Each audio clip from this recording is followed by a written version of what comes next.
نحمده ونصلي ونسلم على رسوله الكريم اما بعد فاعوذ باللہ من الشیطان الرجیم بسم اللہ الرحمن الرحیم یا ایہا الذین آمنوا کتب علیکم الصیام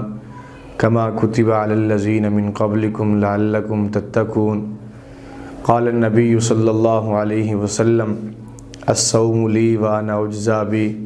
صدق اللہ العظیم رب زدنی علما رب زدنی علما رب زدنی علما سبحان ربک رب العزت عما یصفون وسلام علی المرسلین والحمد للہ رب العالمین۔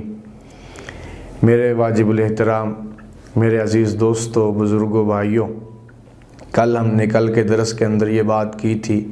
رمضان المبارک کی فضیلت کے بارے میں کہ رمضان المبارک کی نسبت اللہ کی ذات نے اپنی طرف کی ہے کہ الصوم لی، یعنی کہ حج بھی اللہ کے لیے ہے، روزہ بھی اللہ کے لیے ہے، زکوٰۃ اللہ کے لیے ہے، نماز اللہ کے لیے ہے، لیکن اللہ کی ذات نے الصوم لی کہا ہے، الصلاۃ لی نہیں کہا، الحج لی نہیں کہا، الزکوٰۃ لی نہیں کہا، الصوم لی کہا ہے کہ روزہ میرے لیے ہے۔ اب اس کی نسبت جب اللہ کی طرف ہو گئی ہے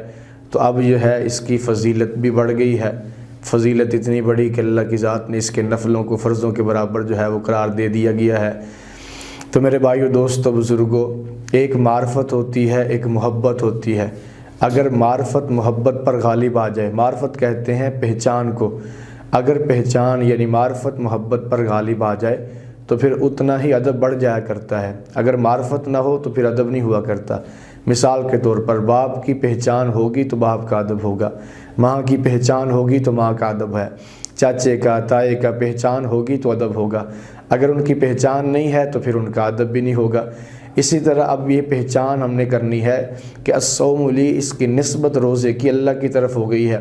اللہ کی طرف نسبت ہونے کے بعد اس کی پہچان ہمارے اندر آ جائے، جب پہچان آ جائے گی پھر اس کا رمضان کا روزے کا ادب بھی اتنا ہی زیادہ بڑھ جائے گا، پھر انسان ادب کرے گا۔ مثال کے طور پر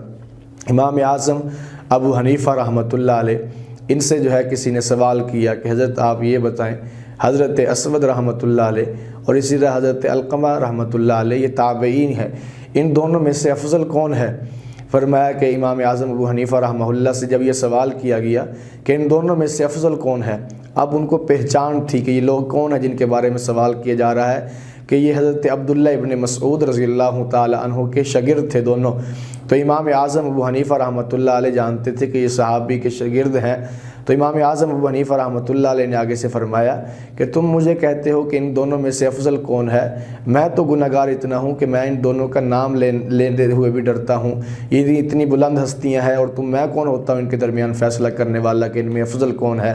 یعنی پہچان آئی ہے تو پہچان کے ساتھ دیکھو ادب بھی کتنا بڑھ گیا ہے۔ تو لہٰذا اب اللہ کی ذات نے یہ نسبت اپنی طرف کر دی روزے کی کہ الصوم لی وانا اجزی بہ،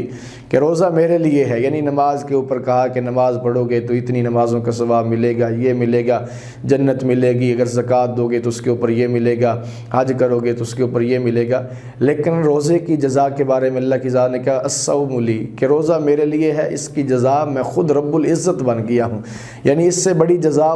کون سی چیز ہو سکتی ہے جو اللہ کی ذات خود کہہ رہے ہیں۔ آج ہم جو ہے نماز پڑھتے ہیں، زکوٰۃ دیتے ہیں، جو بھی نیک کام کرتے ہیں اللہ کے لیے کرتے ہیں، ہم نے اللہ کو دیکھا نہیں ہے،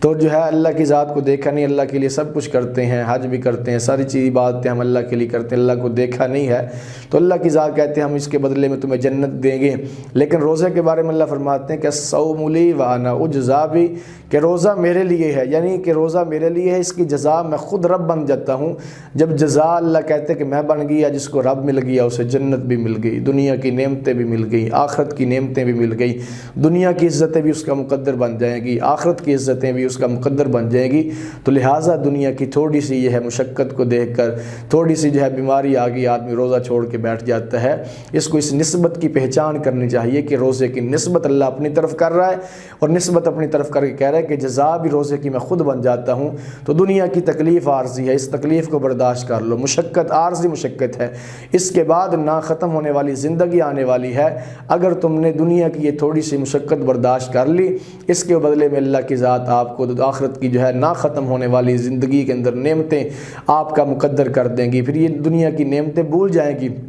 آتا ہے نا کہ جب انسان جو ہے اسے جو ہے زندہ ہوگا تو کہا جی کتنی دیر تک ٹھہرے ہیں، وہ کہے گا کہ میں تو چند جو ہے دن کا کچھ حصہ ٹھہرا ہوں، میں دن کا کچھ حصہ یا کچھ جو ہے پورا دن یا کچھ دن کا کچھ حصہ جو ہے میں دنیا کے اندر ٹھہرا ہوں، یعنی دنیا کی زندگی اتنی سی معلوم ہوگی۔ تو اس مختصر زندگی کو جو ہے قیمتی بنا لیں، اللہ رب العزت کو راضی کر لیں، اس رمضان کی ہر گھڑی کو اپنے لیے سونے کی ڈلی بنا لیں۔ اللہ پاک مجھے آپ کو سب کو جو ہے رمضان کی قدر کرنے کی توفیق عطا فرمائے، رمضان کی نسبت کی قدر کرنے کی، کس کی نسبت اللہ کی طرف ہے، اس نسبت کو پہچان کر جو ہے اس نسبت کا حیا کرنے کی اللہ توفیق عطا فرمائے۔ اللہ پاک اس رمضان کو ہمارے لیے رحمت، مغفرت جو ہے بخشش کا ذریعہ بنائے۔ وآخر دعوانا الحمدللہ رب العالمین۔